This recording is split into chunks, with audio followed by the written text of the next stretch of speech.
안녕하세요. 할 줄 아는 사람보다 잘하는 사람이 되는 곳 네이버 카페 템포 명장 매니저 이마영입니다.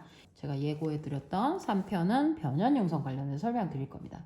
치아의 신기한 기능들에 대해서 설명을 하고 있어요. 보철로 복원을 해줄 때 원래 치아의 기능이 떨어졌다면 그걸 복원까지 해서 더 기능 개선도 시킬 수가 있거든요. 그래서 구조나 형태학을 알아두는 건 되게 도움이 많이 돼요.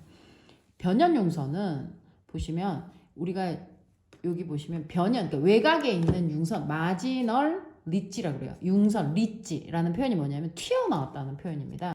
여기가 이렇게 튀어나와 있어요. 이 부분이. 이 부분이 튀어나와 있죠.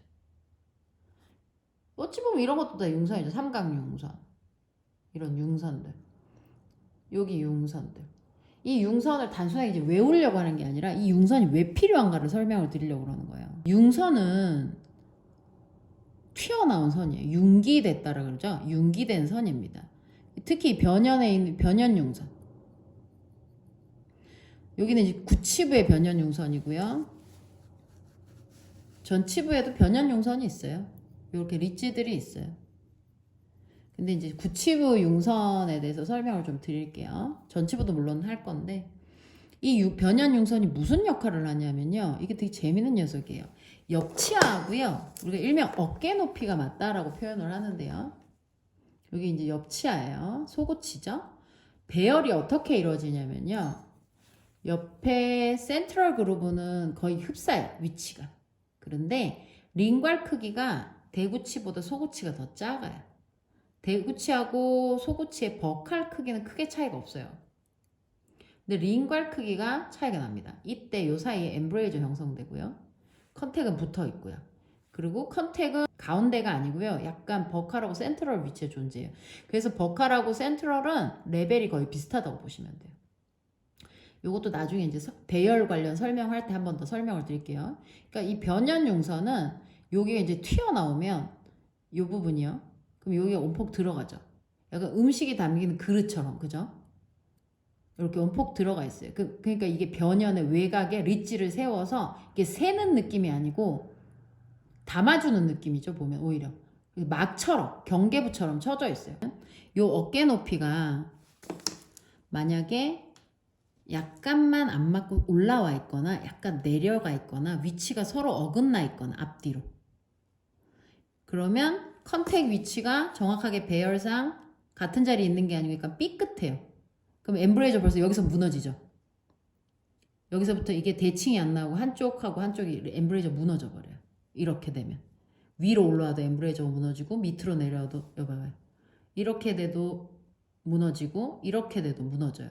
그러면 변연융선이 자연스럽게 인접치하고 센트럴 맞추고 버칼 크기 맞추고 링괄 사이즈 좀 달라져도 이게 요 정위치만 딱 있으면 괜찮은데 아기가 조금만 안 맞아도 일로 음식물이 껴버리는 거죠.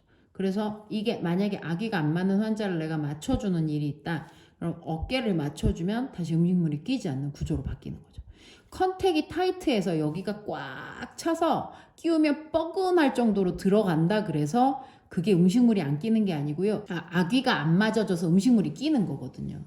근데 거기에 제일 역할을 하는 것 중에 이 변연융선 높이가 안 맞아도 어깨가 안 맞아요. 또 하나 변연융선 높이가 원래보다 안 맞다면 교합이 낮거나 교합이 높을 수도 있는 거예요. 교합이 낮거나 높을 수 있는 거죠. 그래서 우리가 템포러리 만들 때든 크라운 만들 때든 인접치하고 옆에서 보시면 어깨를 맞추는 높이를 맞추는 작업을 해요. 이걸 안 맞춰주면 음식물도 문제 끼는 것도 문제지만 이게 교합도 안 맞아지는 거죠. 그래서 우리가 여기를 어떻게 표현하냐면 어깨하고 어깨가 만나는 이 지점이 사람 어깨처럼 꼭 생겨서 이렇게 어깨처럼 만나는 이 지점을 뭐라 그러냐면 우리가 숄더라고 많이 그래요. 숄더 맞아? 숄더 어긋났어? 이런 표현 많이 쓰죠. 그래서 숄더 부분을 보통 칭할 때 이 변연융선을 얘기를 많이 해요. 그러니까 마지널 리치 높이 맞아요? 이거를 숄더 맞아요? 이런 식으로 이제 표현을 하죠. 알고 있으면 좋은 영어죠. 임상 용어니까.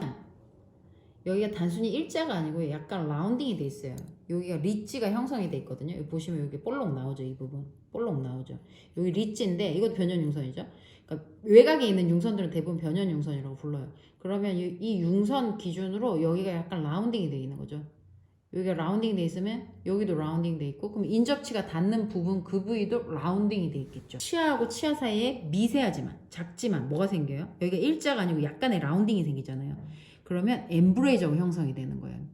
여기가 일자가 아니고 약간 들어갔다 나왔다 하는 엠브레이저가 형성이 되는 거죠. 미세하게. 이 모든 라인 하나하나가 전부 엠브레이저인 거예요. 대칭이니까. 구강에서 청소성은 최고예요. 기능 씹히고 뭐 이런 걸 다 떠나서 관리가 안 되면 이 치아는 얼마 못 써요. 시태 컨트롤이 안 되는데 어떻게 이게 되겠어요. 그래서 마지널 리지도 그 기능이라고 제가 설명을 계속 드리고 있는 거예요. 근데 단순하게 마지널 리지가 일자가 아니고 약간의 라운딩을 동반하고 있기 때문에 엠브레이저 형성까지 되어 있는 거죠. 여기죠. 그래서 참고해서 한번 보시면 좋을 것 같아요. 이런 인네일을 우리가 수복을 했는데도 여기가 엠브레이저가 안 맞고 어깨 높이가 안 맞으면 원장님께서 정리를 좀 해서 수정을 할 수 있듯이 이런 걸 알면 저걸 왜 하는지 이유를 알 수가 있겠죠. 4탄은 배열 관련해서 한번 또 설명을 드려보고 형태학이나 구조학에 대해서 하나씩 설명을 해가 볼게요.